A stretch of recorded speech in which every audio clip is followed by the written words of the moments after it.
Good morning! Yes! For today's video, i-flex ko lang ang aking traveling back home alone. Yes, mag-isa lang po akong umuwi sa Pilipinas. And since hindi makakalakad ang aking alaga, hindi po nila ako hinatid, kaya yung kapatid ng aking boss ang naghatid sa akin. Kaya naman medyo napaaga ang aking dating. Pero tamang-tama at bukas naman pala ang check-in area. Pumila na rin ako at nakipagmaritisan sa mga nakasabay ko sa pilahan. Kinabahan pa nga ako dyan kasi baka sumubra ang aking bagahe, walang magdadala pabalik. Pero shoota, mga manding talagang mabait sa akin ng remitan nyo. Sumubra nga talaga ang aking bagahe ng 2 kilo. Buti na lang talaga mabait ang nag-check, kaya binigyan pa rin ako ng gate pass. And ayun, nandito na ako papasok sa immigration. Ganyan talaga kapag mabait kang tao na kahit nasa pinaka-critical na punto na ng iyong buhay, ay talagang maa-amaze ka na lang kung bakit ka nakaka-survive.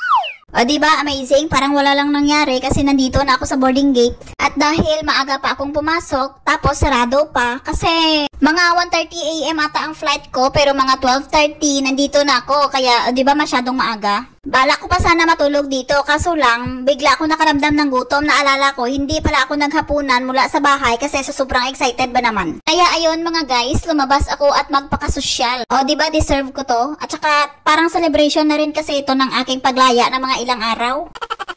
Oh, cheers mga mandeng. Deserve ko to. In-order ko talaga yung lahat ng mga pinaka-nakagustuhan kong mga menu dyan. Pero hindi ko na binidyuhan kung paano ko yan kainin kasi may nakatingin sa akin dyan. Medyo nakaramdam din naman ako ng konting hiya, oy.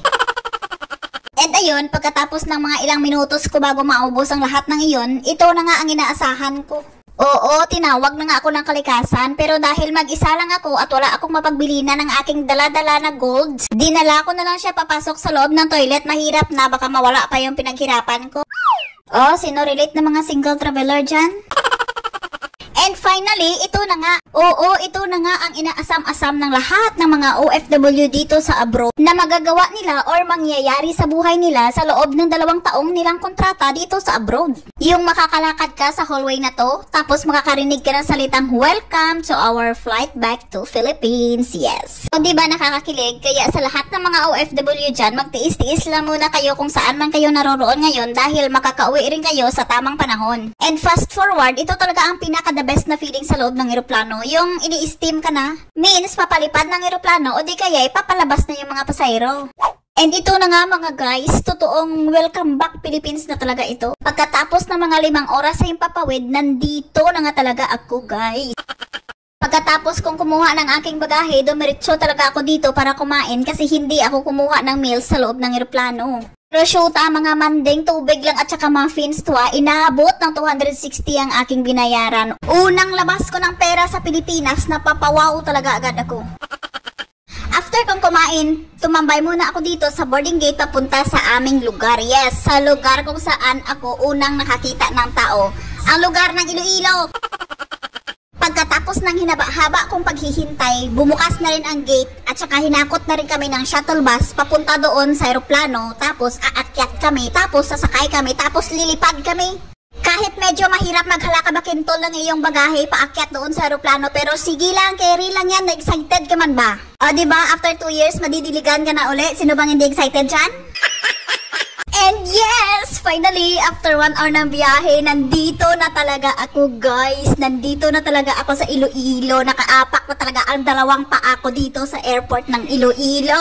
And hanggang dito na lang ang aking pagbidyo-bidyo kasi hindi ko na binidyohan paglabas ko dito sa airport. Dahil moment ko na po yun, ano. Sana naman respetuhin nyo. So, fast forward, pagka next day, nandito na nga ako sa amin. So, dyan na po ang lahat ng mga nangyayari sa video, no? Kayo na ang bahalang humusga. Total, dyan naman kayo magaling. Shout out po sa lahat-lahat ng mga taong nagtsatsagang manood palagi ng aking mga videos. Maraming salamat sa inyong lahat. And of course, to my team SSC Fam, thank you so much sa inyong lahat. Team Eliet and my Team Marso and sa lahat-lahat ng mga teams na palaging nanonood ng aking mga anik-anik na video. Thank you so much sa inyong lahat.